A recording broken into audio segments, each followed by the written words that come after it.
बिस्मिल्लाहिर्रहमानिर्रहीम। अस्सलाम वालेकुम। मैं हूं अकील शहजाद और आप देख रहे हैं एफएसपीके ट्रेड्स। कोल्लुश उस्मान सीजन 5 में ओरहान बेग के लिए एक नए अदाकार को ऑफर दी गई है। क्या ये अदाकार ऑफर कबूल कर लेगा, इस पर तो हम बात करेंगे ही, लेकिन इस अदाकार के आने की वजह से कोल्लुश उस्मान में कौन सी 8 से 10 तब्दीलियाँ वाक़या होंगी और कौन से नए किरदार आ जाएंगे।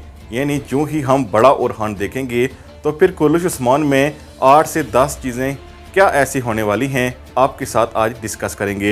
लेकिन वीडियो शुरू करने से पहले आपसे गुजारिश है कि अगर आपने एफएसपीके ट्रेड्स को सब्सक्राइब नहीं किया तो ज़रूर सब्सक्राइब कर लें। कोल्लुश उस्मान पर बात करने से पहले बात करते हैं सलाहुद्दीन अय्यूबी पर। जैसा कि आप जानते हैं कि सलाहुद्दीन अय्यूबी के लिए अदाकार को पहले ही कास्ट कर लिया गया था, लेकिन एक अहम किरदार नूरुद्दीन जंगी के लिए भी अदाकार को कास्ट कर लिया गया है और इस वक्त आप स्क्रीन पर उसकी तस्वीर देख सकते हैं।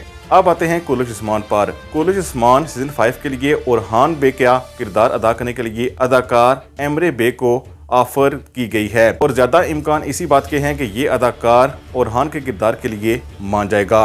अब 8 से 10 ऐसी क्या तब्दीलियां आने वाली हैं अगर ये अदाकार कोल्लुश उस्मान सीजन 5 में हमें नज़र आता है। तो सबसे बड़ी तब्दीली ये होगी कि हम कोल्लुश उस्मान में एक टाइम जंप देखेंगे। कोल्लुश उस्मान की कहानी को आगे ले जाया जाएगा, लेकिन दूसरा इस पर बड़ा असर ये पड़ेगा कि जंग डैम्बूस तारीख के मुताबिक नहीं दिखाई जा सकती, क्योंकि अगर टाइम जंप 2 से 3 साल का हुआ या फिर 5 साल का हुआ तो फिर ऐसी तारीख में जंग डैम्बूस अगर दिखाई गई तो वो तारीख के मुताबिक तो नहीं होगी। लेकिन अगर जंग डैम्बूस की वाक़यात तारीखी तौर पर ही दिखा दिए जाएँ तो काफ़ी होगा। इसी तरह अगर ओरहान बेग का किरदार बड़ा दिखाया गया तो यकीनन हम नया अलाउद्दीन बेग भी देखेंगे।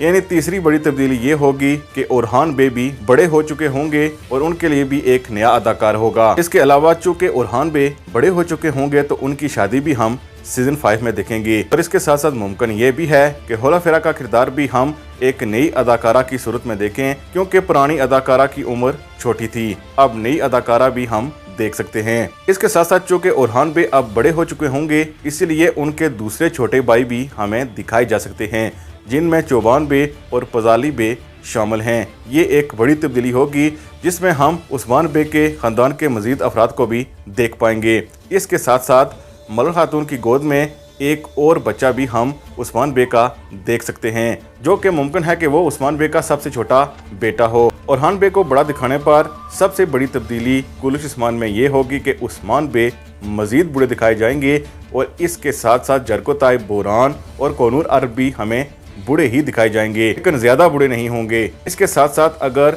अहमद अल्ब की एंट्री भी होती है तो वो भी अब जवान हो चुका होगा और उसे